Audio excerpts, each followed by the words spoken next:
1856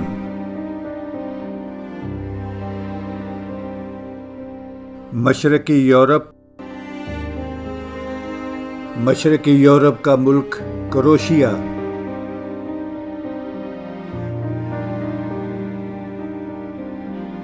کروشیا میں ایک چھوٹا سا گاؤں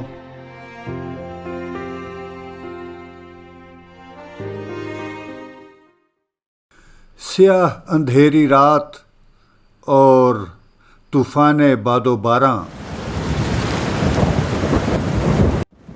ایک عورت درد ذہ سے تڑپ رہی ہے کہ ایک زوردار دھماکے کے ساتھ آسمانی بجلی چمک اٹھتی ہے اور عین اسی وقت بچے کا جنم ہو جاتا ہے۔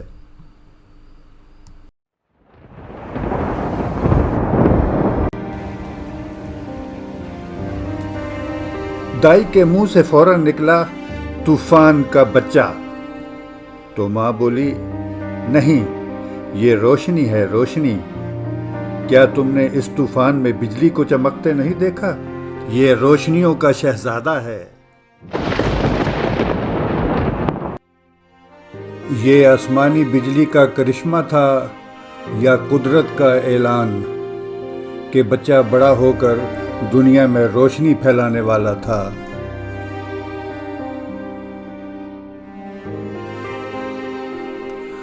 باپ نے اس کا نام نیکولا ٹیسلا رکھا۔ نیکولا ٹیسلا کا بچپن اسی گاؤں میں گزرا جہاں وہ اپنی پالتو بلی کو کڑکتی بجلی کی آواز نکال کر ڈرا دیا کرتا تھا۔ اس کے دماغ میں اکثر بجلی کے جھماکے ہوتے جنہیں وہ سمجھنے کی کوشش کرتا لیکن کوئی معنی نہ پہنا پاتا۔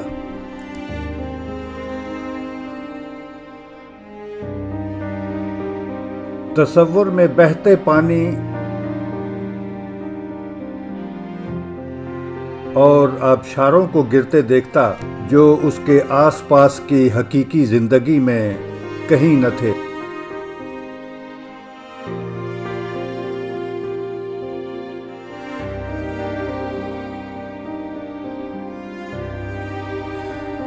تھوڑا بڑا ہوا تو بیمار پڑ گیا اور کئی مہینے بستر پر پڑا رہا۔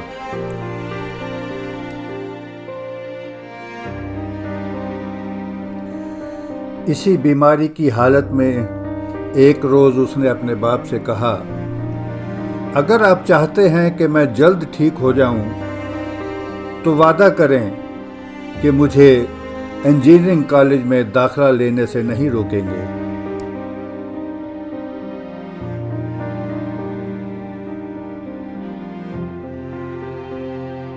اس کا باپ پادری تھا جو اپنے بیٹے کو بھی پادری ہی بنانا چاہتا تھا۔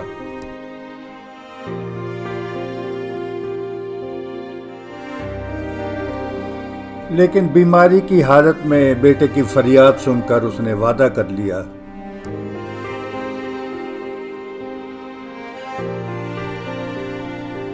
تو بیٹے کی حالت سنبھلنے لگی۔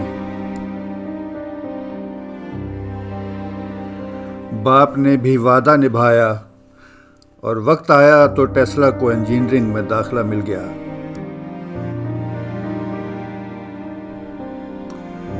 جہاں وہ اپنے دماغ میں بنائے ہوئے فارمولوں اور نقشوں کو بیان کرتا تو اس کے استاد اسے رٹے رٹائے جملے سمجھتے۔ 1873 میں 17 سال کی عمر میں اس نے یونیورسٹی کو خیر بات کہہ دیا۔ اس زمانے میں کروشیا کے نوجوانوں کو زبردستی فوج میں بھرتی کر دیا جاتا اور محاذ پر بھیج دیا جاتا تھا۔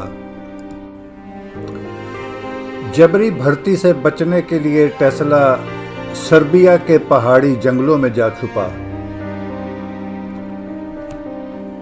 جہاں بقول خود اس کے فطرت کے قریب رہتے ہوئے اس نے اپنی جسمانی اور ذہنی صلاحیتوں میں اضافہ ہوتے محسوس کیا اور قدرت کے کئی رازوں کو جانا۔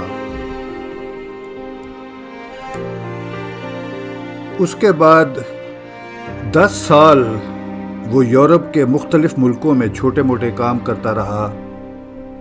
کچھ عرصہ ایک معمولی سے اسکول میں بچوں کو بھی پڑھاتا رہا۔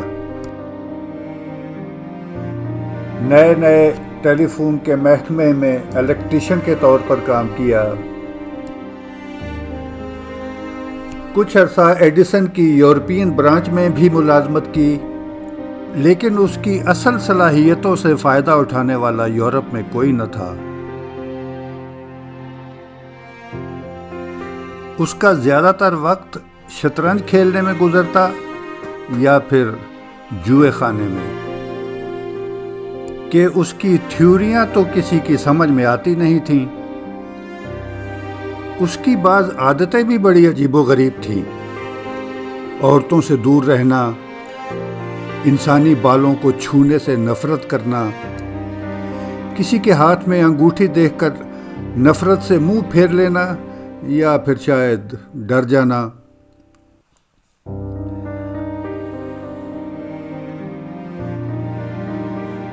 کسی عورت کا لباس پسند نہ آنا تو اس کے منہ پر ہی اس کی بدصورتی کا ایسا نقشہ کھینچنا کہ اس کا منہ کھلے کا کھلا رہ جانا۔ کچھ عرصہ تو وہ نروس بریک ڈاؤن کا بھی شکار رہا، جس کے لیے اسے دماغی ہسپتال میں رہنا پڑا تھا۔ لیکن اپنی تھیوریوں پر اس کو پورا اعتماد تھا کہ وہ قابل عمل ہیں۔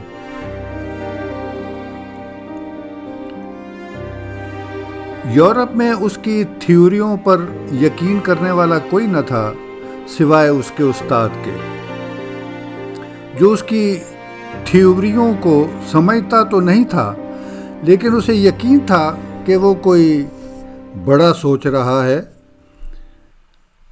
جو اس کی سمجھ سے بالا تر ہے۔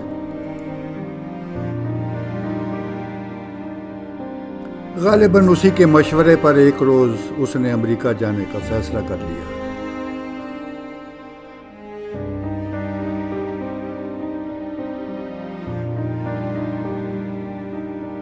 16 جون 1884 میں 28 سال کی عمر میں امریکہ پہنچا تو اس کی جیب میں فقط چند سکے اور ایک خط تھا جو اس کے استاد نے ایڈیسن کے نام اس کی سفارش کے لیے لکھ کر دیا تھا۔ اس نے لکھا تھا، دنیا میں 2 ہی شخص ہیں جو بجلی کو سمجھتے ہیں، ایک ایڈیسن اور دوسرا یہ نیکولا ٹیسلا، جسے میں تمہارے پاس بھیج رہا ہوں۔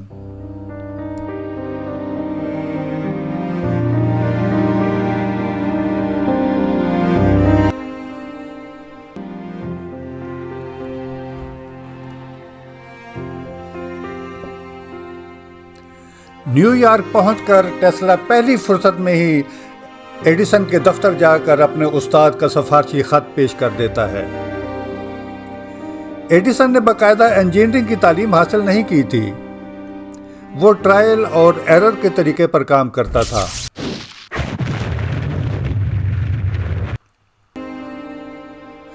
ٹیسلا جیسا انجینئر اسے ملا تو اس نے اسے بھاری معاوضے کے وعدے پر اپنی ڈی سی موٹروں کو بہتر بنانے کے کام کی آفر دی۔ ٹیسلا نے اس کے سامنے اپنی نئی تھیوری رکھی جو ایڈیسن کے فارمولے سے سراسر مختلف تھی، لیکن ایڈیسن کو وہ پسند نہ آئی۔ اس نے اپنے ہی فارمولے کو بہتر بنانے پر اصرار کیا۔ وہ نہیں چاہتا تھا کہ اس کے مقابلے میں کسی اور کا فارمولہ مشہور ہو۔ ٹیسلا امریکہ نیا آیا تھا، اسے اپنے گزارے کے لیے پیسوں کی بھی سخت ضرورت تھی، اور ایڈیسن نے اپنے کام کے لیے اسے بھاری معاوضے کی پیشکش بھی کی تھی۔ چنانچہ اس نے اپنا فارمولا ایک طرف رکھا اور ایڈیسن ہی کے فارمولے کو بہتر بنانے کی حامی بھر لی۔ ایڈیسن نے اسے اپنی ورکشاپ دکھائی تو ٹیسلا اسی وقت کام میں جٹ گیا۔ ایڈیسن کے ساتھ اس نے تقریباً 1 سال کام کیا اور اس کی اے سی موٹروں کو بہتر کر کے دکھا دیا۔ کام ختم کرنے کے بعد ایڈیسن نے معاوضے کی بات کی جس کا ایڈیسن نے وعدہ کیا تھا، لیکن وہ صاف مکر گیا کہ کون سا وعدہ، وہ تو میں نے مذاق کیا تھا، تم نے سچ ہی سمجھ لیا۔ تم نئے نئے امریکہ آئے ہو، امریکی مذاق کو نہیں سمجھتے، آہستہ آہستہ سمجھ جاؤ گے۔ ٹیسلا ہکا بکا رہ گیا، اسے ایڈیسن سے یہ امید نہیں تھی۔ ایڈیسن نے اس کے ساتھ دھوکہ کیا تھا۔ وہ بڑے مختلف مزاج کا شخص تھا۔ کچھ کہے سنے بغیر ایڈیسن کے دفتر سے نکلا اور $2 یومیہ پر نیو یارک میں مزدوری کرنے لگا۔ سال بھر وہ سخت محنت کر کے اپنی ورکشاپ کے لیے پیسے جمع کرتا رہا اور پھر ایک دن وہ نیو یارک کی لبرٹی اسٹریٹ میں واقع عمارت نمبر 89 میں ایک چھوٹی سی ورکشاپ کھولنے میں کامیاب ہو جاتا ہے، جہاں وہ اپنی اے سی تھیوری پر تجربات شروع کر دیتا ہے جو آگے چل کر الیکٹریکل انجینئرنگ کی دنیا میں انقلاب برپا کرنے والے تھے۔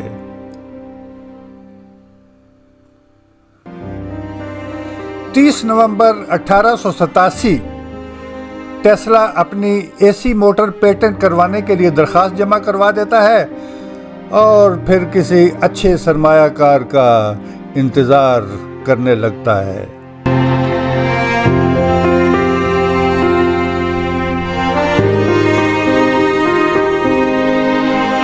مارچ 1888 میں اس کا یہ انتظار ختم ہو جاتا ہے۔ جارج ویسٹنگ ہاؤس نامی ایک سرمایہ دار کو اس کا پتہ چل جاتا ہے۔ ویسٹنگ ہاؤس کا شمار امریکہ کے امیر ترین لوگوں میں ہوتا تھا۔ ویسٹنگ ہاؤس خود بھی ایک ذہین انجینئر تھا۔ یہ وہ شخص تھا جس نے 22 سال کی عمر میں ہی امریکی ریلوے میں انقلاب برپا کر دیا تھا اور اچھی خاصی دولت بھی کما لی تھی۔ وہ ایک ذہین بزنس مین تھا اور سوچ رہا تھا کہ مستقبل میں ریلوے کے بجائے بجلی پیدا کرنے میں زیادہ پیسہ ہے۔ ٹیسلا نے اس کے سامنے اپنا اے سی فارمولا رکھا تو ذہین سرمایہ دار فوراً سمجھ گیا کہ اس کا فارمولا ایڈیسن کے فارمولے سے کہیں بہتر ہے۔ ایڈیسن کے فارمولے میں سب سے بڑا نقص یہ تھا کہ بجلی 1 میل کے بعد اپنی طاقت کھو دیتی تھی، اس لیے ہر میل پر جنریٹر لگانا پڑتا تھا۔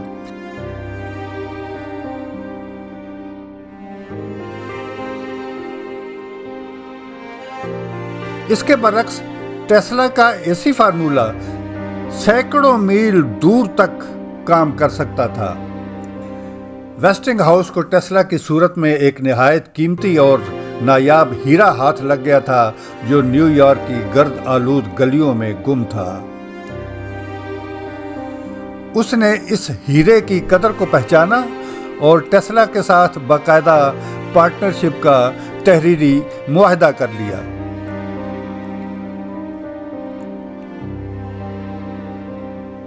معاہدے میں ایک بہت بڑی رقم ایڈوانس میں دینے کے علاوہ ہر ہارس پاور پر $2.5 رائلٹی بھی شامل تھی۔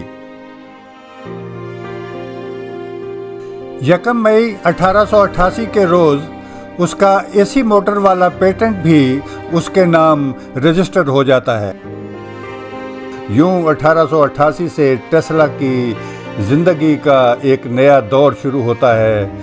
ٹیسلا کی دی ہوئی ایڈوانس رقم سے وہ شاہانہ زندگی بسر کرنے لگتا ہے اور شہر کے مہنگے ترین ہوٹل میں رہائش اختیار کر لیتا ہے۔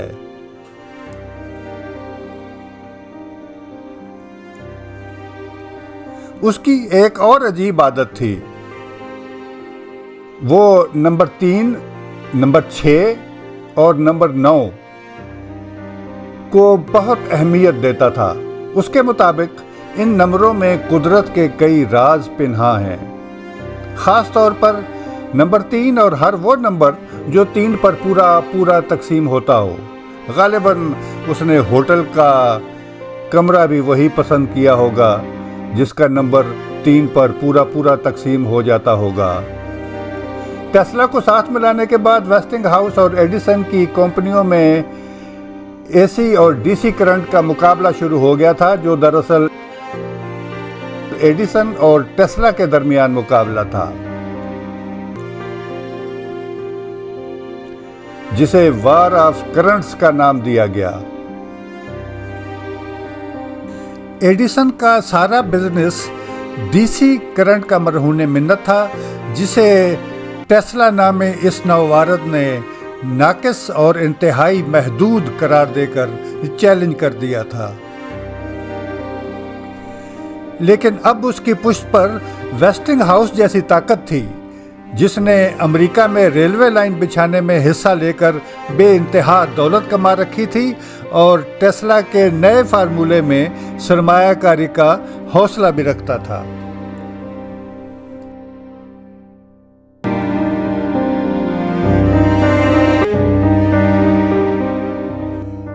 اے سی اور ڈی سی کی اس جنگ میں ایڈیسن اپنے کاروبار کو بچانے کے لیے اوچھے ہتھ کنڈوں پر اتر آیا۔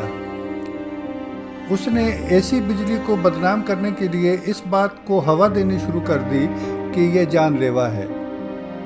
اس مقصد کے لیے وہ مختلف جانوروں کو بھرے مجمع میں بجلی کا کرنٹ لگا کر تڑپا کر مارتا اور کہتا، دیکھو یہ ہے وہ ایسی بجلی جو جان دے سکتی ہے۔ اسی دوران سرکس میں ٹاپسی نامی ایک 3 ٹن وزنی ہتھی نے اپنے 2 محاوتوں کو مار ڈالا تھا، جس پر ٹاپسی کو موت کی سزا سنائی گئی تو سوال یہ پیدا ہوا کہ اسے مارا کیسے جائے۔ ایڈیسن اور اس کے ساتھیوں کو پتہ چلا تو انہوں نے ٹیسلا کا نام خراب کرنے کے لیے خود ہی تجویز دے دی کہ ٹاپسی کو اے سی بجلی کا جھٹکا دے کر مارا جا سکتا ہے، جس پر 5 جنوری 1903 جو کہ اتوار کا دن تھا، ایک بہت بڑے مجمع کے سامنے 6600 وولٹ اے سی بجلی کا جھٹکا دے کر ٹاپسی کو مارا گیا۔ تو اس واقعے کو بھی ایڈیسن کی کمپنی نے اے سی بجلی کے خلاف پراپیگنڈے کے طور پر استعمال کیا۔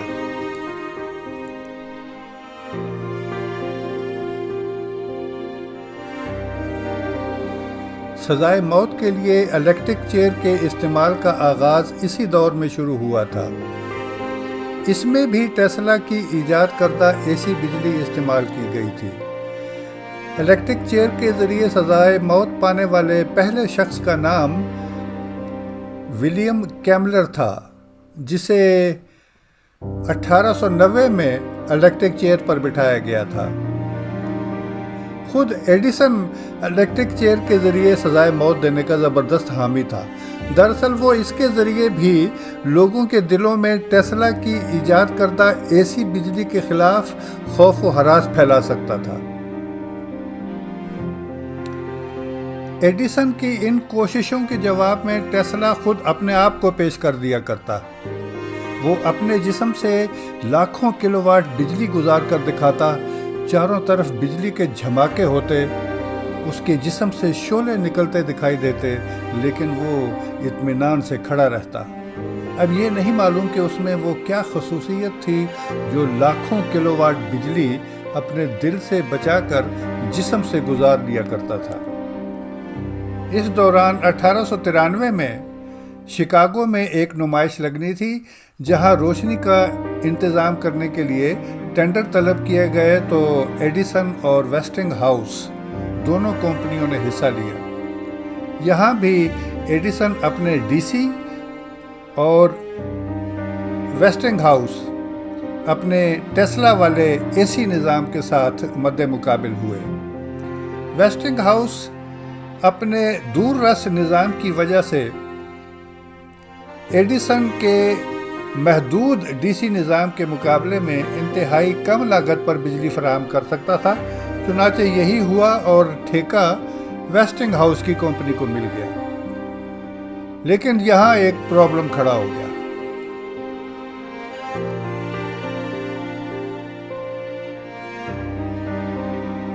شعلہ نما بجلی کا بلب ایڈیسن کے نام سے ٹیسلا کے امریکہ پہنچنے سے 5 سال قبل رجسٹر ہو چکا تھا اور سارے امریکہ میں ایڈیسن کمپنی کے بلب ہی استعمال ہو رہے تھے۔ ویسٹنگ ہاؤس کو ٹھیکہ ملا تو ایڈیسن نے ویسٹنگ ہاؤس کو بلب فراہم کرنے سے انکار کر دیا۔ ظاہر ہے اس پر ویسٹنگ ہاؤس نے پریشان ہونا تھا، لیکن عین اس پریشانی کی حالت میں ٹیسلا نے اسے تسلی دی۔ ٹیسلا نے اسے روشنی پیدا کرنے کا ایک بالکل نیا اور اچھوتا فارمولہ بتایا۔ یہ فلورسنٹ لیمپ کا فارمولہ تھا جسے اب ہم ٹیوب لائٹ اور انرجی سیور کے حوالے سے جانتے ہیں۔ یہ ہمارے اسی روشنی کے شہزادے ٹیسلا کی ایجاد ہے۔ نئی قسم کی روشنی کے ان لیمپوں نے جہاں ایک طرف ویسٹنگ ہاؤس کو ایڈیسن کی محتاجی سے نجات دلا دی تھی، وہاں روشنائی کی لاگت میں بھی کئی گنا کمی واقع ہو گئی تھی۔ اور جب 1893 کی ایک اندھیری رات میں شکاگو کے مرکز میں امریکہ کے صدر گروور کلیولینڈ نے بٹن دبا کر اس نمائش کا افتتاح کیا تو سارا شکاگو ٹیسلا کی دودھیا روشنی سے جگمگا اٹھا۔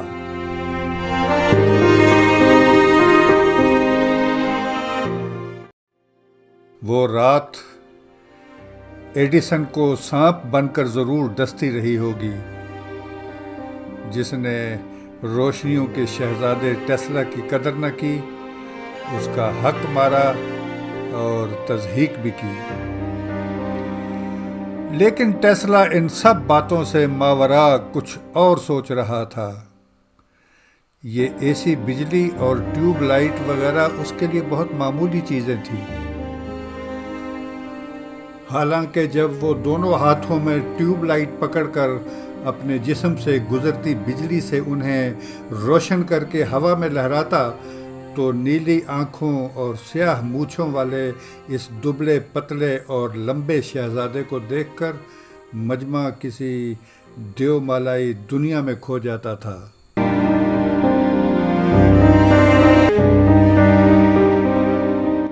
شکاگو والی نمائش میں ٹیسلا جب اپنے اے سی کرنٹ اور فلورسنٹ لیمپ یعنی ٹیوب لائٹ کو کامیابی سے استعمال کر چکا تھا تو اس کی عمر 37 سال ہو چکی تھی، لیکن اس نے ابھی تک شادی نہیں کی تھی، نہ ہی کوئی گھر بسایا تھا۔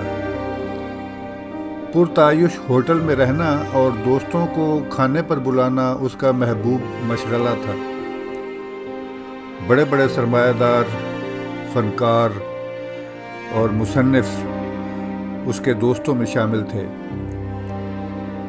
جن میں جان جیکب اور جے پی مورگن جیسے سرمایہ دار اور بینکر اس کے دسترخوان پر اکثر نظر آتے۔ انہوں نے بعد میں اس کے نئے پروجیکٹوں میں سرمایہ کاری بھی کی، جس کا ذکر آگے چل کر آئے گا۔ مارک ٹوین جیسا فنکار اور مصنف اس کے خاص دوستوں میں شامل تھا، جسے وہ اپنے تجربات دکھانے کے لیے اکثر اپنی لیبارٹری میں بلا لیا کرتا تھا۔ لیکن اس کے دوستوں کے حلقے میں کوئی عورت شامل نہیں تھی اور نہ ہی اسے عورتوں سے کوئی دلچسپی تھی۔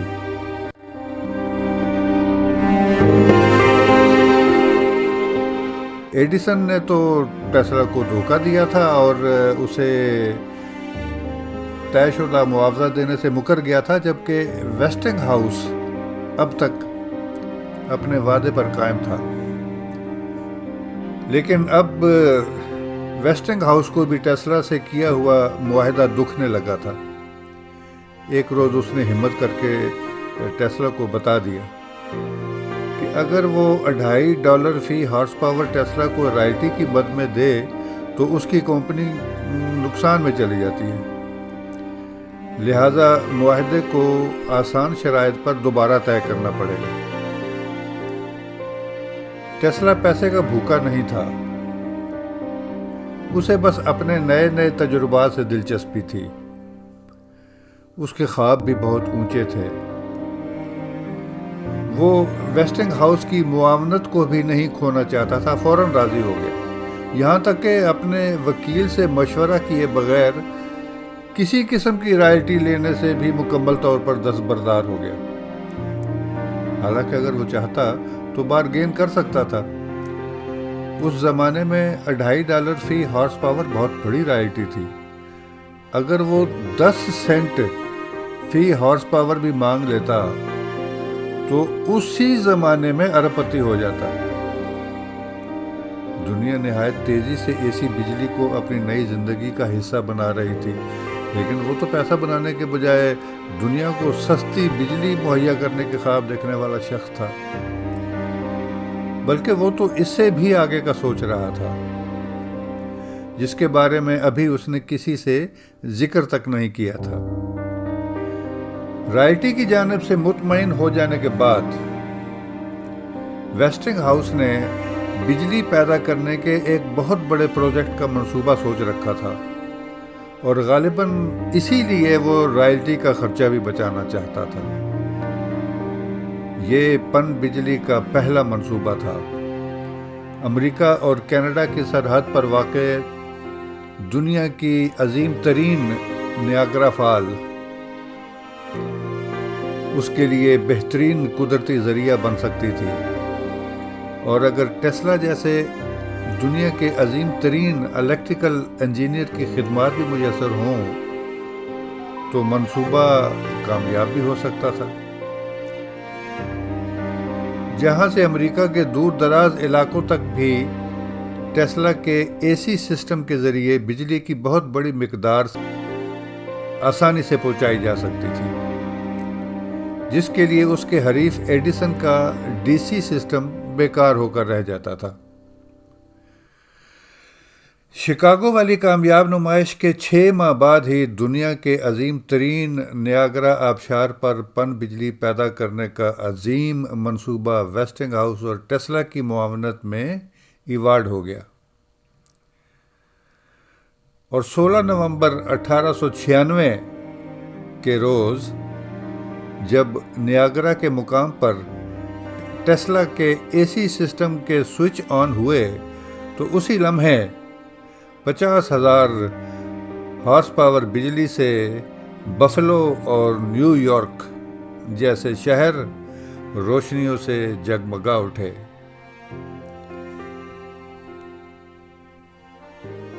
آج ٹیسلا کا ایک اور خواب پورا ہو گیا تھا، جسے وہ اپنے بچپن میں بہتے پانی اور آبشاروں کی شکل میں دیکھا کرتا تھا، لیکن اس کا ننھا سا ذہن انہیں کوئی معنی پہنانے سے قاصر رہتا تھا۔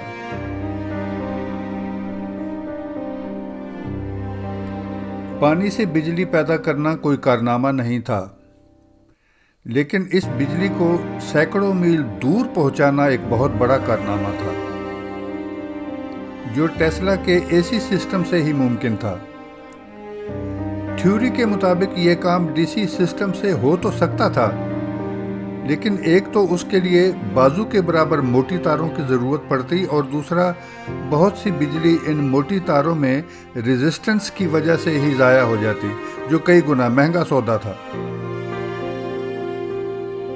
20ویں صدی کی دنیا میں ترقی کی تیز ترین رفتار ٹیسلا کے اے سی سسٹم ہی کی مرہون منت ہے۔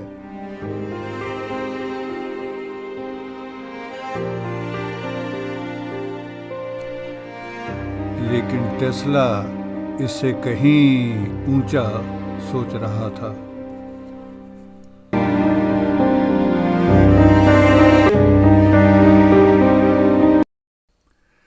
اس کے دماغ میں یہ دھند سوار ہو گئی تھی کہ بجلی کی ترسیل کے لیے سرے سے تاروں کی ضرورت ہی نہیں ہونی چاہیے۔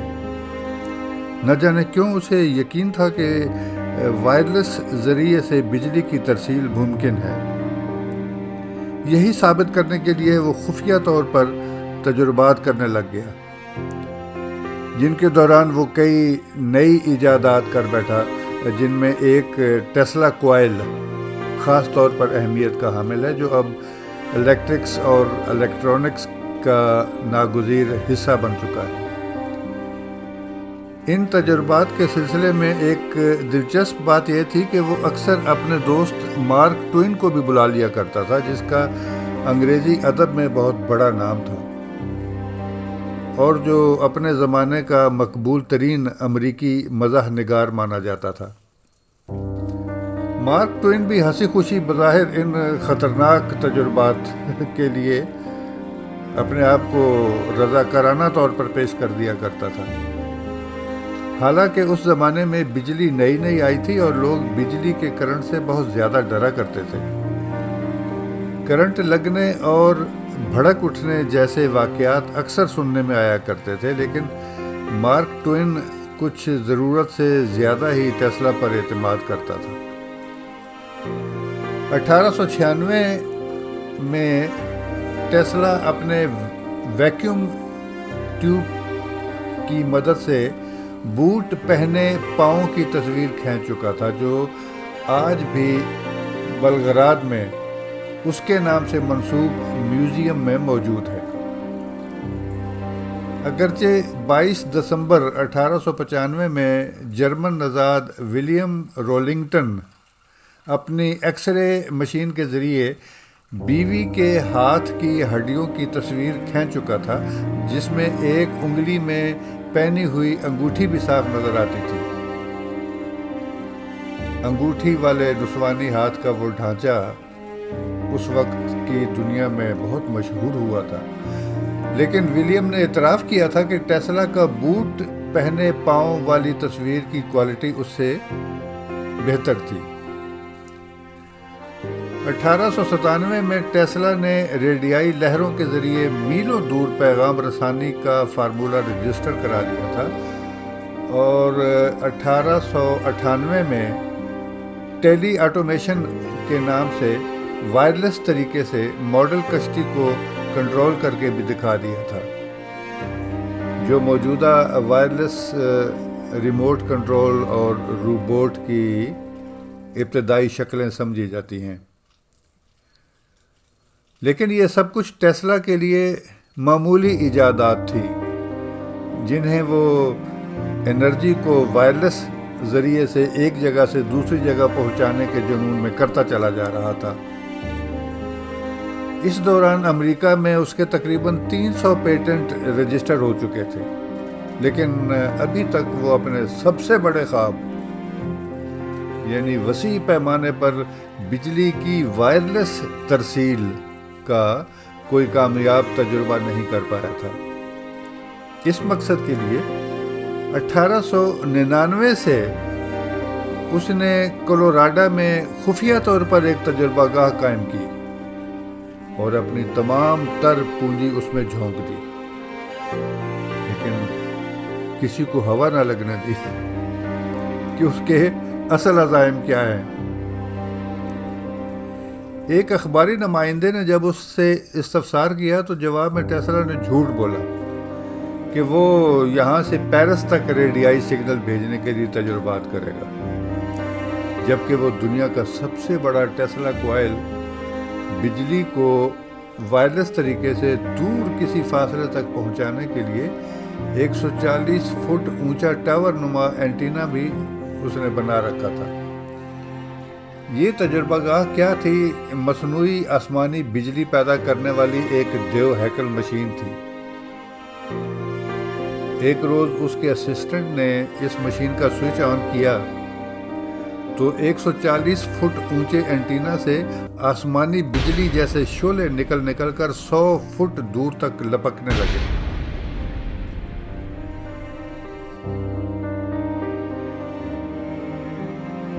اور اس کی کڑک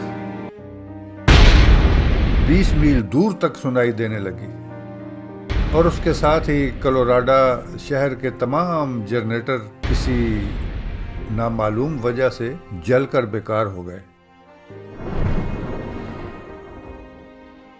ٹیسلا کی مصنوعی آسمانی بجلی اپنا کام کر گزری تھی، لیکن یہ ویسا تو نہیں تھا جیسے ٹیسلا نے چاہا تھا۔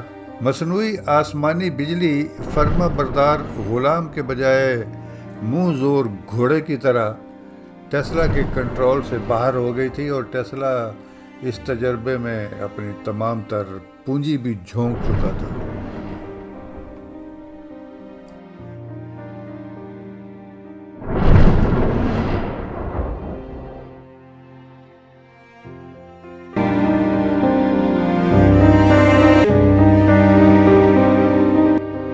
کلوراڈو والے واقعے کے بعد بھی ٹیسلا مایوس نہیں ہوا تھا، لیکن اس کے پاس پیسے ختم ہو گئے تھے۔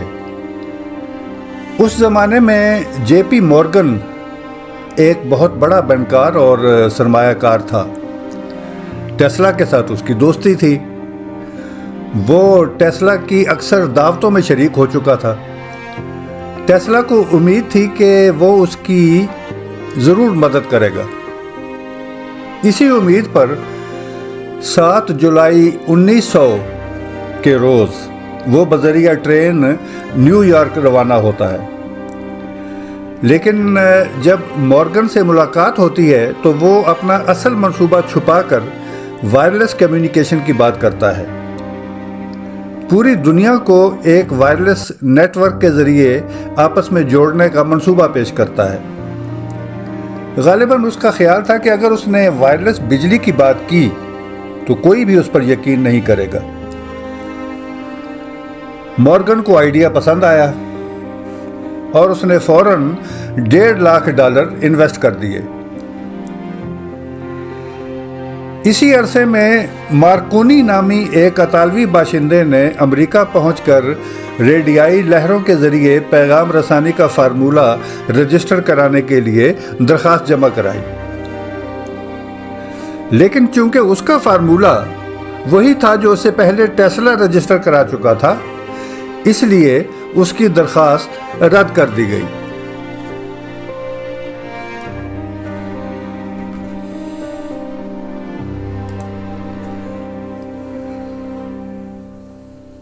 لیکن مارکونی کے پاس ابھی بھی ایک چانس تھا۔ ٹیسلا نے ریڈیو کا فارمولہ رجسٹر تو کروا لیا تھا، لیکن ابھی تک اس کا کوئی عملی مظاہرہ نہیں کیا تھا۔ کوئی نہیں جانتا تھا کہ اس نے ریڈیو سے اپنی توجہ کیوں ہٹا لی تھی، یہ صرف ٹیسلا کو معلوم تھا۔ وہ ریڈیو کو معمولی شے سمجھ کر وائرلیس بجلی کے پیچھے پڑا ہوا تھا۔ جے پی مورگن سے پیسے ملتے ہی ٹیسلا نے نیو یارک ہی کے قریب ایک جزیرے پر کئی ایکڑ زمین خرید لی اور اس پر ایک بہت اونچا ٹاور تعمیر کرنا شروع کر دیا۔ یہ اس کے کلوراڈو والے ٹاور سے اونچا اور اس کے مقابلے میں کافی چوڑا بھی تھا۔ اس دفعہ اس نے اس کی بلندی 187 فٹ رکھی تھی، جس پر ایک بہت بڑا گنبد نما اینٹینا تعمیر کیا گیا۔ جب ٹیسلا کے تجربات کے دوران اس بلند گنبد سے بجلی کے کوندے نمودار ہوتے تو دور دور تک دکھائی دیتے۔ لاکھوں کلو واٹ ہائی فریکوینسی بجلی آس پاس زلزلے کی سی کیفیت پیدا کر دیتی اور قرب و جوار کی عمارتوں کے شیشے ٹوٹ جاتے۔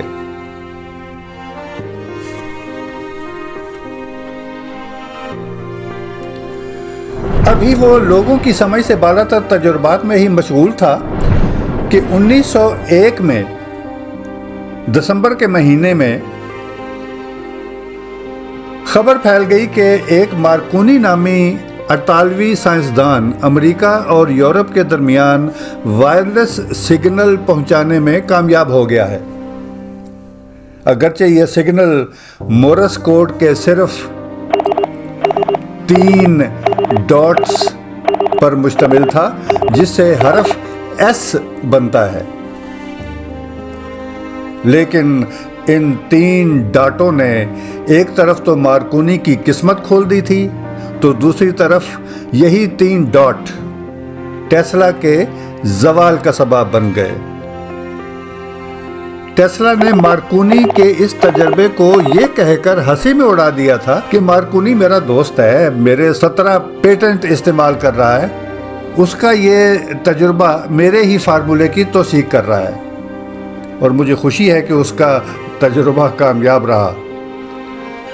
لیکن ٹیسلا جو 3 کے ہندسے کو اپنی زندگی میں بہت اہمیت دیا کرتا تھا اور اسے کائنات کا ایک پراسرار نمبر بھی سمجھا کرتا تھا، اسی 3 نمبر نے اس کی اپنی زندگی بھی بدل کر رکھ دی تھی۔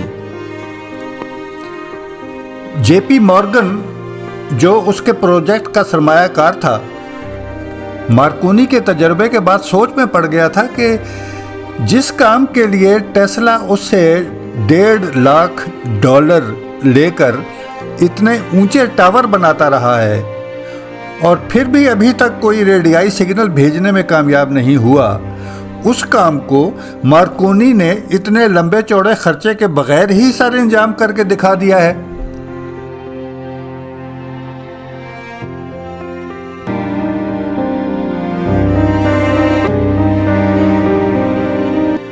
جے پی مورگن ٹیسلا سے بددل ہو گیا۔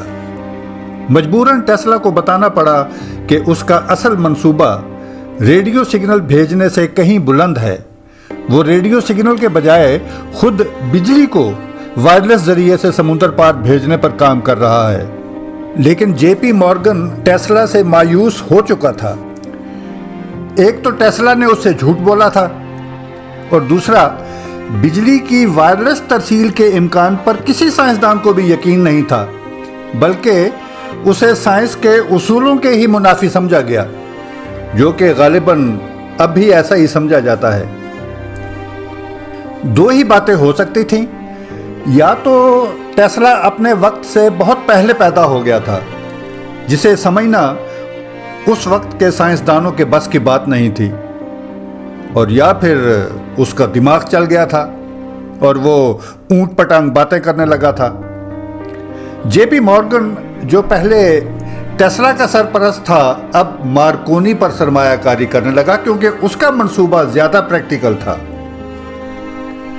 مورگن کے ہاتھ کھینچ لینے کے بعد اب ٹیسلا کو نہ صرف مالی پریشانیوں کا سامنا تھا، بلکہ اس کی شہرت بھی دھندلانے لگی تھی۔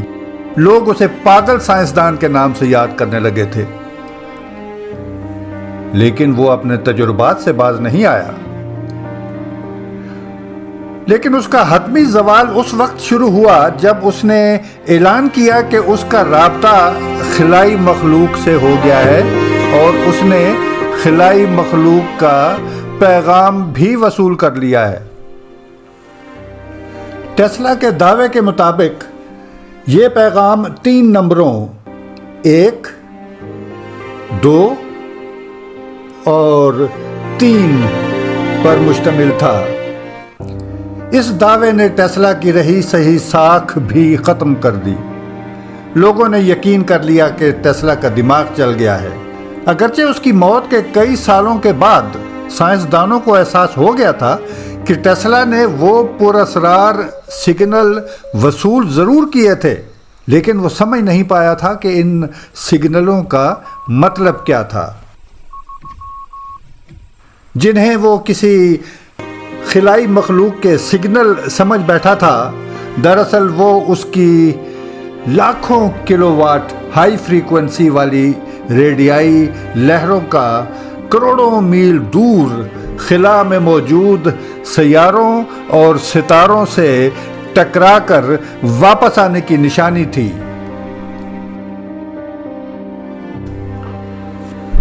اور خلائی اجسام اپنی موجودگی اور فاصلے کا پتہ دے رہے تھے۔ ٹیسلا کے اس حادثاتی طور پر دریافت کردہ اصول پر بعد میں ریڈیائی ٹیلیسکوپ ایجاد ہوئے اور سائنسدانوں نے لاکھوں نوری سال کے فاصلوں پر موجود ستاروں کا کھوج لگانا شروع کر دیا تھا۔ لیکن ٹیسلا کی زندگی کو تو وہ پراسرار 1، 2، 3 نمبر ایک مرتبہ پھر متاثر کر چکے تھے۔ اسے پاگل سائنسدان سمجھ لیا گیا تھا۔ 1903 تک وہ بالکل کنگال ہو چکا تھا۔ سرمایہ کاروں اور ساتھی سائنسدانوں کی توجہ سے محروم ٹیسلا کوڑی کوڑی کو محتاج ہو گیا۔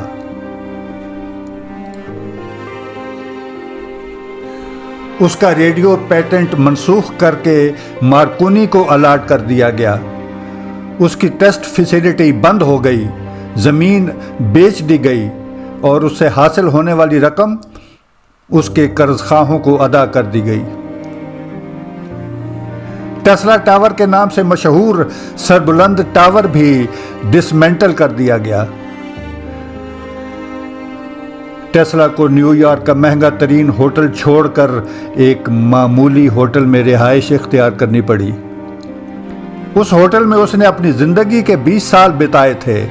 وہاں بڑے بڑے لوگوں کی دعوتیں کی تھی، لیکن اب وہ تمام بڑے بڑے لوگ اس سے کترانے لگے تھے۔ ہوٹل کے بقایا $20,000 بھی اس پر مرتے دم تک واجب الادا رہے۔ وہ اتنی رقم ادا کیا کرتا، اسے تو کھانے کے لالے پڑ چکے تھے۔ اس کی اے سی بجلی والے پیٹنٹ کی مدت بھی ختم ہو چکی تھی۔ اب اس کا وہ فارمولہ کوئی بھی استعمال کر سکتا تھا۔ چھوٹے چھوٹے سرمایہ دار اس کے فارمولے کو استعمال کر کے ارب پتی بن رہے تھے اور وہ غربت اور گمنامی میں ڈوبتا چلا جا رہا تھا۔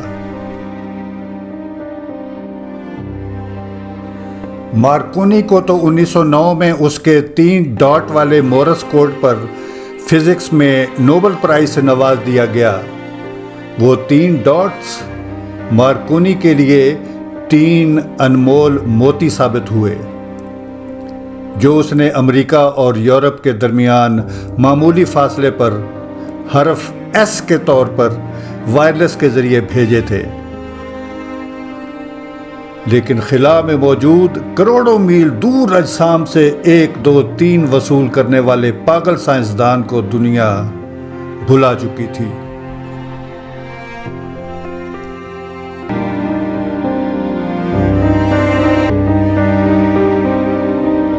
یہ دماغی لوگ بھی عجیب ہوتے ہیں۔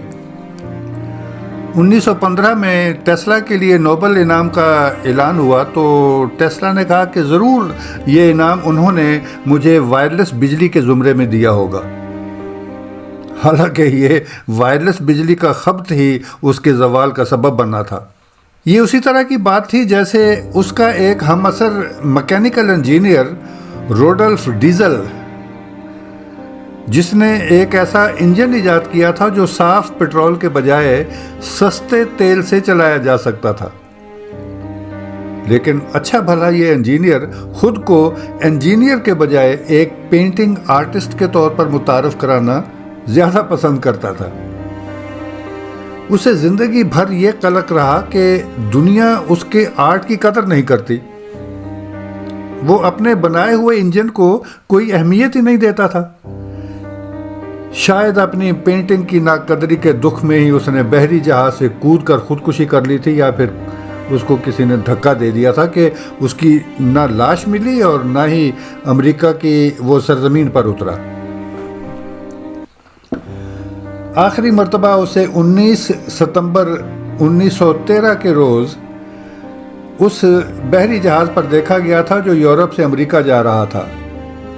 اب لوگ اس آرٹسٹ انجینئر کو تو بھول چکے ہیں، لیکن اس کے ایجاد کردہ انجن اور اس میں استعمال ہونے والے سستے تیل کو ڈیزل کے نام سے دنیا کا بچہ جانتا ہے۔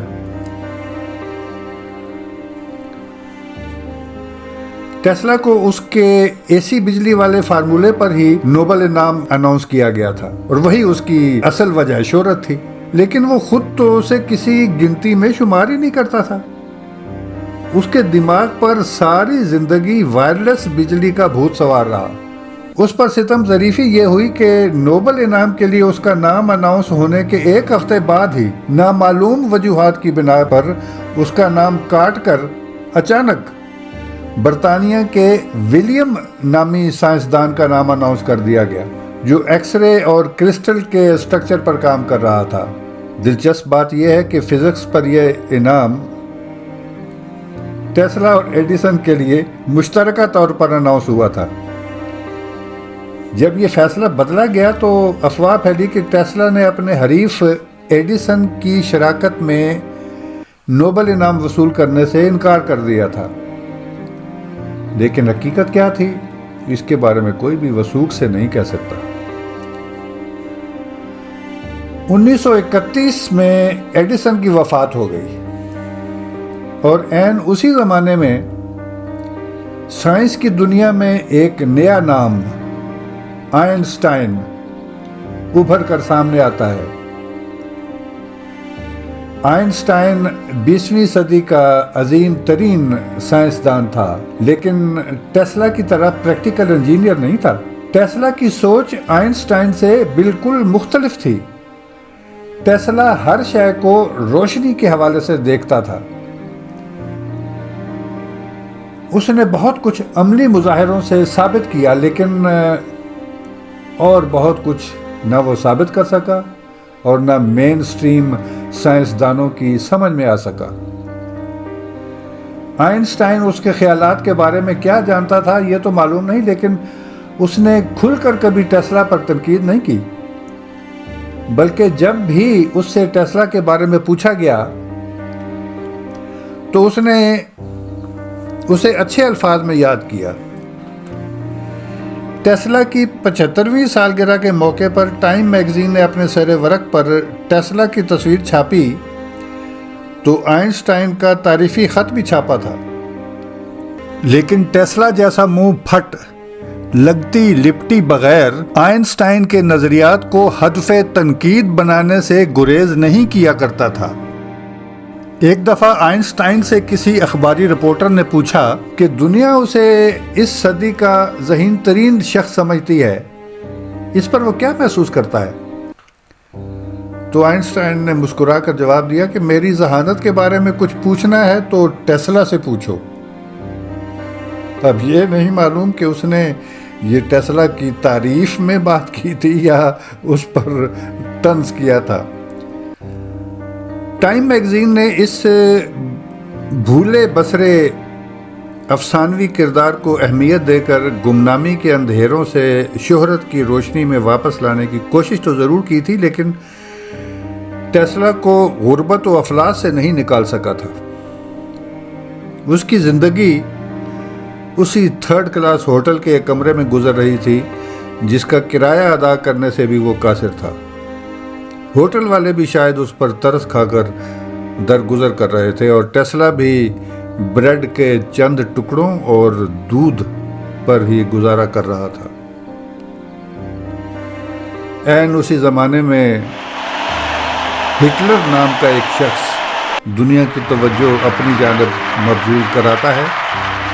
جرمن قوم کی آنکھوں کا یہ تارا دنیا کے لیے خطرے کا الارم بن جاتا ہے اور دنیا ایک نئی آفت سے نمٹنے کے لیے تیاری شروع کر دیتی ہے۔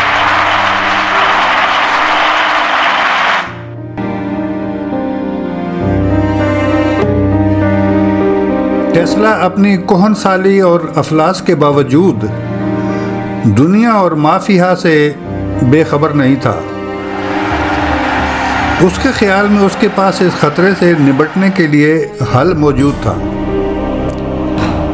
جولائی 1934 میں ایک روز جب کہ اس کی عمر 78 برس ہو چکی تھی اور عملی زندگی سے دور ہوئے بھی اسے 30 سال سے زیادہ عرصہ ہو گیا تھا، اس نے یہ کہہ کر ایک مرتبہ پھر دنیا میں ہلچل مچا دی کہ اس کے پاس ایک ایسی ٹیکنالوجی ہے جس سے 250 میل دور تک بیک وقت 10,000 ہوائی جہازوں کو گرایا جا سکتا ہے۔ اس ٹیکنالوجی کو خود اس نے ٹیلی فورس کا نام دیا تھا، لیکن دنیا میں اسے ڈیتھ ریز یعنی موت کی شعاعیں کہا جانے لگا اور ایک پاگل سائنسدان کی خطرناک دریافت سمجھا گیا۔ اس زمانے کی کارٹون فلموں میں ایک ویلن کردار میڈ سائنٹسٹ کے نام سے متعارف بھی ہوا جو دنیا کو تباہ کرنے پر تلا ہو،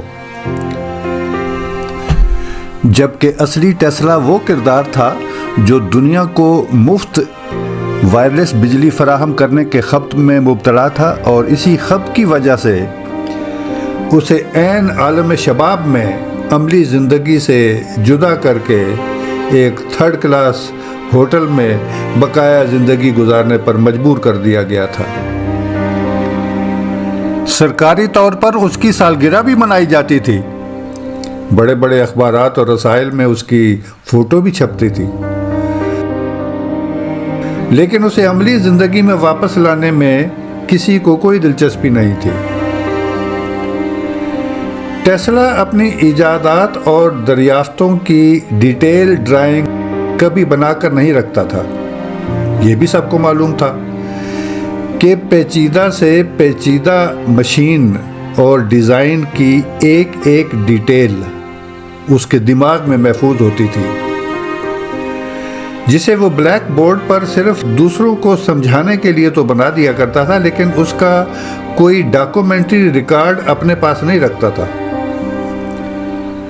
البتہ تنہائی کی بوریت دور کرنے کے لیے اپنی زندگی کے واقعات، ایجادات اور دریافتوں کی کہانیاں کچھ فارمولوں اور سکیچز کے ساتھ لکھتا رہتا تھا، کبھی کبھی شاعری بھی کرتا تھا۔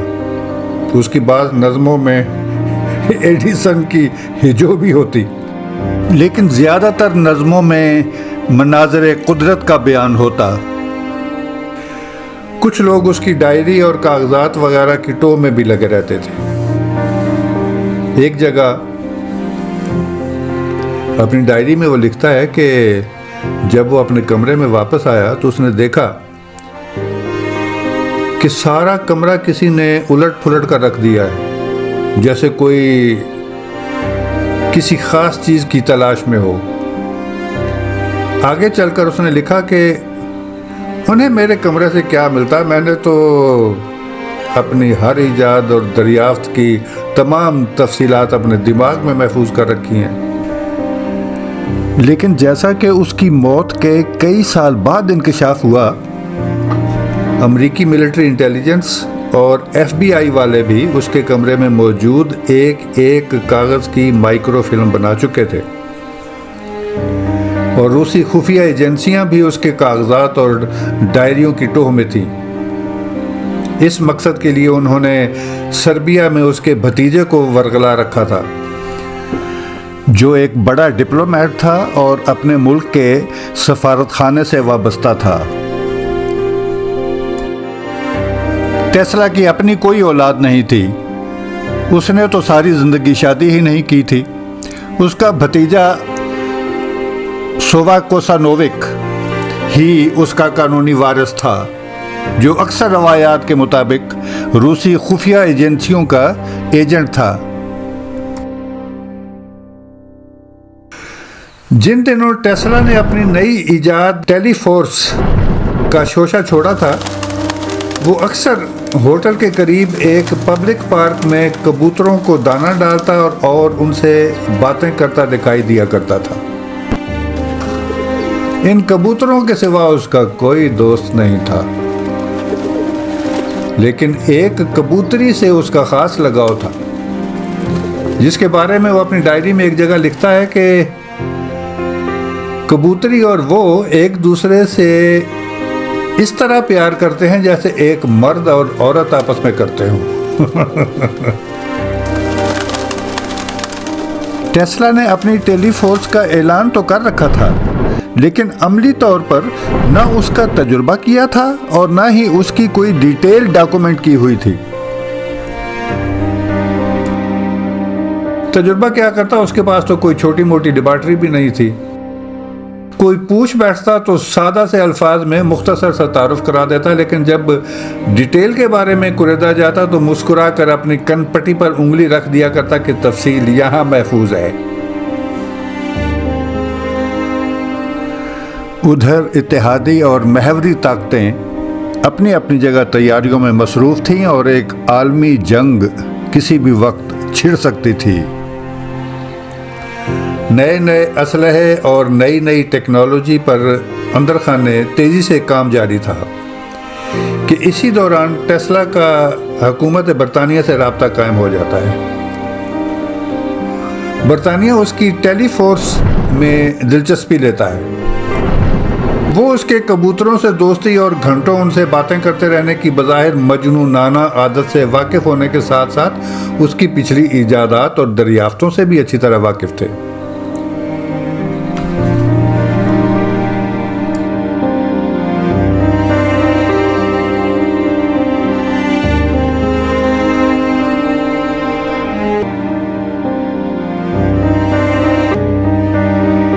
ٹیسلا کی زندگی اور کردار پر جب میں مواد اکٹھا کر رہا تھا تو ایک تو میں اس افسانوی کردار کے سحر میں ڈوبتا چلا جا رہا تھا، تو دوسرا مجھے یہ بڑا تجسس تھا کہ جس کردار نے عین عالم شباب میں انسانی تہذیب کی ٹیکنالوجی میں انقلاب برپا کر دیا تھا، اس کو دنیا نے بھلا کیسے دیا؟ وہ اس زمانے میں پیدا ہوا تھا جب ہندوستان میں ابھی 1857 کی جنگ آزادی بھی شروع نہیں ہوئی تھی، جو اب تصور کریں تو زمانہ قدیم کا کوئی واقعہ لگتا ہے، جس میں فوجیں ترے دار پگڑیاں پہنے گھوڑوں پر سوار سور اور گائے کی چربی والے کارتوسوں سے ایک دوسرے پر ڈز ڈز کر رہی تھیں، اور وہ تب بھی زندہ تھا جب دوسری جنگ عظیم میں فوجیں ٹینکوں اور طیاروں سے کئی کئی میل دور دیو ہیکل بموں سے شہروں کے شہر برباد کر رہی تھی اور کروڑوں کی تعداد میں انسانی جانیں تلف ہو رہی تھیں۔ لیکن اس کی عملی زندگی تو تقریباً 3 دہائیوں پہلے ختم ہو چکی تھی، تو وہ اتنا عرصہ کرتا کیا رہا تھا؟ بظاہر تو وہ ایک خبتی سا بڈھا ہی لگتا تھا جو کبوتروں کو دانہ ڈالنے اور ان سے باتیں کرنے کے علاوہ کچھ نہ کرتا ہو، تو پھر بار بار اس کے کاٹھ کباڑ سے اٹے ہوٹل کے بوسیدہ کمرے میں کچھ لوگ کیا تلاش کرتے پھرتے تھے؟ اور اگر واقعی اس کے پاس بہت کچھ تھا جو اس نے دنیا سے چھپا کر رکھا ہوا تھا، تو اس سے بھلے طریقے سے کام کیوں نہ لیا گیا؟ کیوں اسے ایک بیکار سی چیز سمجھ کر کاٹھ کباڑ میں ڈال دیا گیا؟ ایک بات تو یہ سمجھ میں آتی ہے کہ ٹیسلا اپنے من کی دنیا میں رہنے والی ایک شخصیت تھی۔ اگر وہ اپنے ہم عصر سائنسدانوں کی طرح دولت کا پجاری ہوتا تو صرف اپنے ایسی بجلی کی رائلٹی سے ہی اربوں ڈالر بنا سکتا تھا۔ ویسٹنگ ہاؤس نے اسے $2.5 فی ہارس پاور کا معاہدہ کیا تھا، لیکن جب وہ کمپنی کو بہت زیادہ مہنگا لگا تھا تو اس نے ٹیسلا سے اس معاہدے میں کچھ کمی کی بات چھیڑی تھی، لیکن ٹیسلا نے تو سرے سے کچھ بھی نہ لینے کی فوراً حامی بھر لی تھی۔ اگر دنیا داری کی نظر سے دیکھا جائے تو یہ اس کی زندگی کی بہت بڑی غلطی تھی۔ دوسری وجہ یہ تھی کہ وہ کسی کا لیا لحاظ نہیں کرتا تھا، کھڑے کھڑے بڑی سے بڑی شخصیت کو کھری کھری سنا دیتا تھا۔ تیسرا، اس کے ہم عصر سائنسدان کاروباری لحاظ سے اسے کہیں زیادہ بہتر ڈیل کرنے والے لوگ تھے۔ چوتھا، اس کی غیر معمولی ذہانت اور فوٹو میموری اس کا ایک منفی پوائنٹ یوں بن گئی کہ وہ اپنی ایجادات اور دریافتوں کی ڈرائنگ اور نقشے وغیرہ کاغذ پر بنانے کے بجائے اپنے دماغ کی نادیدہ دیواروں پر بناتا رہتا تھا، جس کی ایک ایک فگر اور معمولی سے معمولی ڈیٹیل بھی چشم تصور سے یوں دیکھ لیا کرتا تھا جیسے انجینئر سامنے میز پر پڑے نقشے کو جھک کر دیکھتے ہیں۔ لیکن جن لوگوں نے اس کی ایجاد پر پیسہ لگانا ہوتا تھا، انہیں قائل کرنے کے لیے اس کے پاس بلو پرنٹ کی کوئی ہارڈ کاپی نہیں ہوتی تھی۔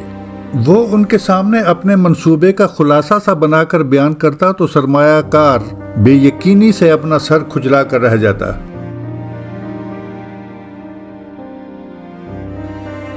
اپنی اس کمزوری پر پردہ ڈالنے کے لیے اس نے ایک طریقہ تو یہ اختیار کیا تھا کہ وہ اپنے اصل منصوبے کو، جو زیادہ پیچیدہ ہوتا تھا، اسے ظاہر کرنے کے بجائے نسبتاً قابل فہم منصوبہ سرمایہ کار کے سامنے پیش کر دیتا تھا۔ لیکن اس کا نقصان یہ ہوا کہ اس کے فارمولے کو کوئی دوسرا سائنسدان لے اٹھتا، جیسا کہ اس کی ریڈیو والی دریافت کے سلسلے میں ہم دیکھ چکے ہیں کہ کس طرح مارکونی نے اس کے فارمولے پر اسے پہلے ریڈیو سگنل بھیجنے کا مظاہرہ کر کے نہ صرف دنیا بھر میں شہرت کما لی تھی، بلکہ بعد میں ٹیسلا کے نام سے رجسٹرڈ ریڈیو سسٹم کا پیٹنٹ بھی اپنے نام کروا لیا تھا۔ اور دوسری جنگ عظیم کے قریب کے زمانے تک تو ریڈیائی لہروں کے اصولوں کو مد نظر رکھتے ہوئے اس کے ہم عصر سائنسدان رڈار بھی بنا چکے تھے، جو کوسوں میل دور فضا میں اڑتے طیاروں اور سمندر میں تیرتے بحری جہازوں کی آمد کی اطلاع دینے لگے تھے۔ لیکن جاننے والے جانتے تھے کہ ٹیسلا بیکار میں کبوتروں کا دانہ ڈالنے اور ان سے خیالی باتیں کرنے میں زندگی نہیں گزار رہا ہوگا، وہ ضرور کچھ نہ کچھ کرتا رہا ہوگا۔ یہی جاننے کے لیے تو اس کی غیر موجودگی میں اس کے کمرے کی تلاشی لی جاتی تھی، اور وہاں موجود کاغذ کی ایک ایک پرزے کی مائکرو فلم بنتی رہی تھی۔ یہ الگ بات ہے کہ ان کے پلے کچھ نہیں پڑا ہوگا، جیسے کسی مجذوب کی معرفت والی باتیں سمجھ میں نہیں آتی۔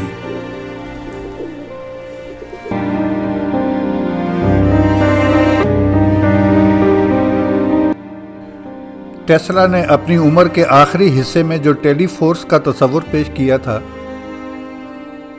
اس کے پیچھے بھی یہی خیال جاتا ہے کہ وہ دنیا کو اس زمانے کے طیاروں سے پھینکے گئے بموں کی تباہی سے بچانا چاہتا تھا، اور اس کا علاج یہی تھا کہ طیاروں کو پہنچنے سے پہلے ہی گرا دیا جائے۔ برطانیہ کو اس نے اس سلسلے میں اپنی خدمات پیش کی تھیں اور منصوبے کی تکمیل کے لیے 30 ملین کی لاگت بتائی تھی، لیکن یہ بات چیت اس مرحلے پر آ کر رک گئی جب اس نے $2 ملین ایڈوانس کا مطالبہ کر دیا۔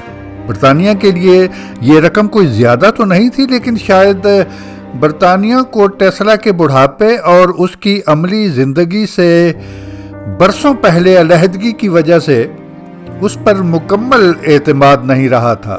برطانیہ نے اس کے بعد اپنے طور پر کچھ عرصہ اس طرح کے پروجیکٹ پر کام بھی کیا،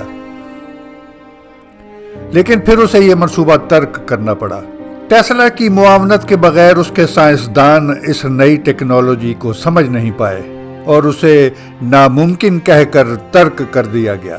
شاید قدرت کو بھی یہ منظور نہیں تھا کہ وہ ٹیکنالوجی انسان کی سمجھ میں آ جائے جو ایٹم بموں سے زیادہ انسانیت کے لیے خطرناک ثابت ہو سکتی تھی۔ اس کا غلط یا حادثاتی استعمال انسانیت کو صفحہ ہستی سے مٹا سکتا تھا۔ سننے میں آتا ہے کہ عالمی طاقتیں اس طرح کے کسی ٹیکنالوجی تک پہنچ چکی ہیں۔ 70 اور 80 کی دہائی میں ریگن کے زمانے میں سٹار وار کے نام سے اس کا بڑا چرچا رہا ہے۔ پھر کولڈ وار کے ختم ہونے کے بعد اس طرح کی آوازیں مدھم پڑ گئیں، لیکن اب ہارپ کے حوالے سے اس طرح کی ٹیکنالوجی کے بارے میں پھر سے سرگوشیاں سنائی دینے لگی ہیں، جو دنیا کی نظروں سے بہت دور الاسکا جیسے ٹھنڈے جہنم میں دفاعی اداروں اور چوٹی کے سائنسدانوں کے زیر انتظام ڈیولپ کی جا رہی ہے یا شاید ہو بھی چکی ہیں۔ ایریا 51 کو بھی اسی حوالے سے دیکھا جا رہا ہے، جو انتہائی کڑی سیکیورٹی میں پر اسرار دفاعی تنصیبات کی وجہ سے مشہور ہے۔ ابھی کچھ عرصہ پہلے جاپان اور انڈونیشیا میں سونامی کے بارے میں بھی کچھ اسی قسم کے شک کا اظہار کیا گیا کہ یہ کوئی قدرتی آفت نہیں تھی، بلکہ کسی خفیہ اور انتہائی خطرناک ٹیکنالوجی کا تجربہ تھا۔ ٹیسلا نے بھی مصنوعی طریقے سے موسموں کی تبدیلی کا امکان ظاہر کیا تھا، لیکن اس کی تفصیل شاید اس لیے نہیں بتائی تھی کہ اس کا غلط استعمال بھی ممکن تھا۔ دنیا میں مختلف مقامات پر زلزلوں کو بھی اسی حوالے سے شک کی نگاہ سے دیکھا جاتا ہے۔ ٹیسلا کی خفیہ دریافتوں تک رسائی کے حوالے سے صرف امریکہ کا ہی نام نہیں لیا جاتا، اس سلسلے میں روس بھی کچھ پیچھے نہیں تھا۔ ٹیسلا کے بھتیجے کے حوالے سے ہم پہلے ذکر کر چکے ہیں کہ وہ روس کا ایک ایجنٹ تھا۔ ٹیسلا کے وارث کی حیثیت سے وہ اس کے ترکے میں چھوڑی ہوئی ایک ایک چیز اور ایک ایک کاغذ کے پرزے کا حقدار تھا، جنہیں وہ سربیا میں ٹیسلا کے نام سے بنائے جانے والے میوزیم کے نام پر لے گیا تھا۔ یہ الگ بات ہے کہ اس سے پہلے امریکی خفیہ ادارے اس کے ہوٹل کے کمرے میں موجود ایک ایک چیز کی مائکرو فلم بنا کر اسے عام لوگوں کی پہنچ سے بہت دور رکھنے میں کامیاب ہو چکے تھے۔ ٹیسلا کے بھتیجے کو ٹیسلا کی ایک خاص ڈائری کافی کوشش کے باوجود نہیں مل سکی تھی۔ یہ بھی یاد رکھنے کی بات ہے کہ 21ویں صدی میں mobile, wireless internet, satellite T V channel اور ریموٹ کنٹرول وغیرہ کا ٹیسلا کے ابتدائی تجربات سے گہرا تعلق ہے، جو وہ پانی میں کشتی کنٹرول کرنے اور خلائی مخلوق کے سگنل وصول کرنے کے سلسلے میں 100 سال پہلے کر چکا تھا۔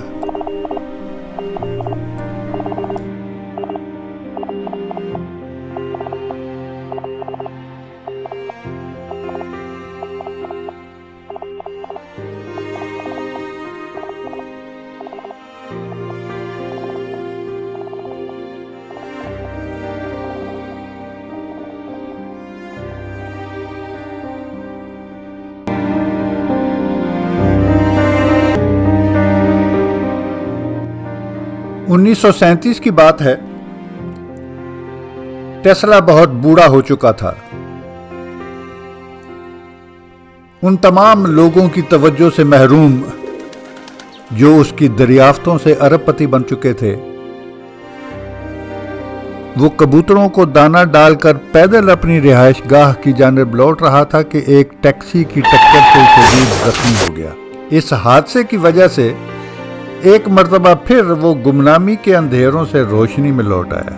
اخبارات میں اس حادثے کی خبریں چھپیں تو ویسٹنگ ہاؤس کمپنی کو بھی خیال آیا، جو اس کے اے سی بجلی والے پیٹرن سے اربوں کما چکی تھی۔ انہوں نے اعلان کر دیا کہ وہ نہ صرف ٹیسلا کے علاج معالجے کے اخراجات اٹھائیں گے، بلکہ اس کے ہوٹل کے تمام پچھلے بلوں کے علاوہ اس کی باقی ماندہ زندگی کے اخراجات بھی ادا کرنے کے پابند ہوں گے۔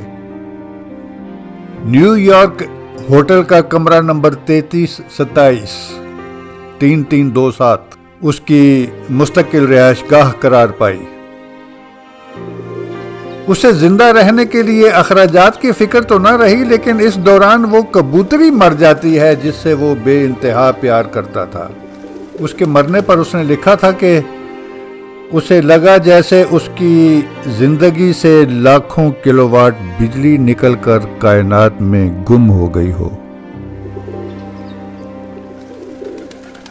1939 میں وہ عالمی جنگ بھی شروع ہو جاتی ہے، جس کا خطرہ کئی سالوں سے محسوس کیا جا رہا تھا۔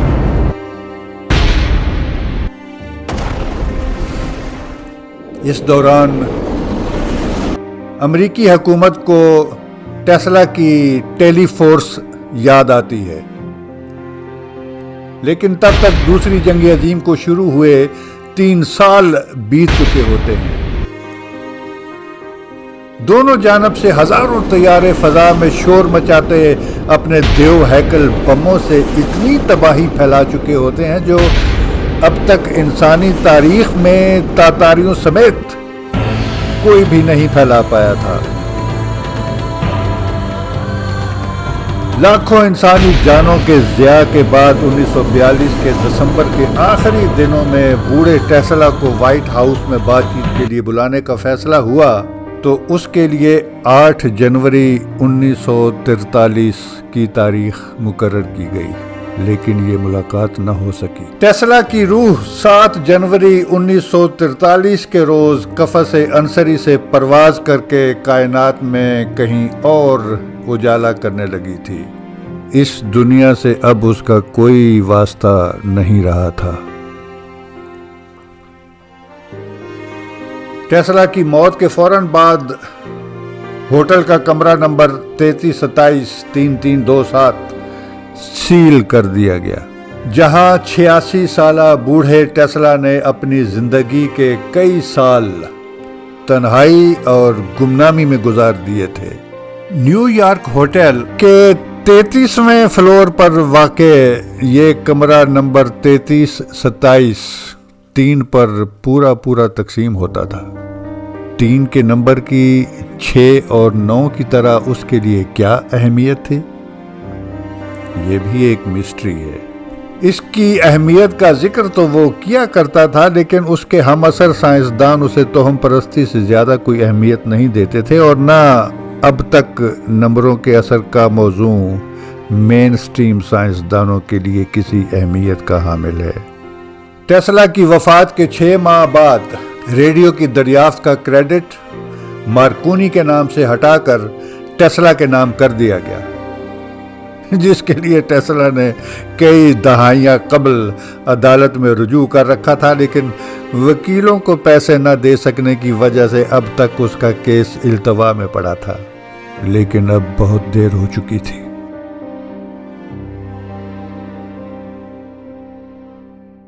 دنیا کا بچہ ریڈیو کی ایجاد کو مارکونی کے نام سے جانتا تھا۔ ٹیکسٹ کی کتابوں میں ریڈیو کے ساتھ مارکونی کا نام لکھا جاتا تھا، جسے بدلنے کے لیے تب کیا کوششیں ہوتی۔ بچوں کو تو اب بھی اسکولوں میں یہی پڑھایا جاتا ہے کہ ریڈیو مارکونی کی ایجاد ہے۔ آج 100 سال کے بعد ٹیسلا کا نام ایک مرتبہ پھر ابھر کر سامنے آ رہا ہے۔ اس کی خدمات، دریافتوں اور ایجادات کو خراج تحسین پیش کیا جانے لگا ہے۔ اس کے نام سے بجلی پر چلنے والی کار بھی مارکیٹ میں آ چکی ہے، اور تیزی سے پٹرول اور ڈیزل سے پولوشن پھیلانے والی ٹرانسپورٹ کی جگہ لے رہی ہے۔ لیکن دنیا کے لیے مفت وائرلیس بجلی پیدا کرنے کی اس کی آرزو اب بھی تشنہ تکمیل ہے۔ اپنے دماغ کے کینوس پر بجلی کی کرنوں سے نقش و نگار بنانے والے اس شہزادے کے بہت سے خواب پورے ہو چکے ہیں، لیکن بہت سے ابھی تک شرمندہ تعبیر ہونے کے منتظر ہیں، اور کوئی نہیں جانتا کہ اس کے خواب کبھی پورے بھی ہوں گے یا انسان اس سے پہلے ہی پوری انسانی تہذیب کو اپنے ہی ہاتھوں ختم کر چکا ہوگا، اور کرۂ ارض پر ایک نئی بساط بچھائی جا چکی ہوگی۔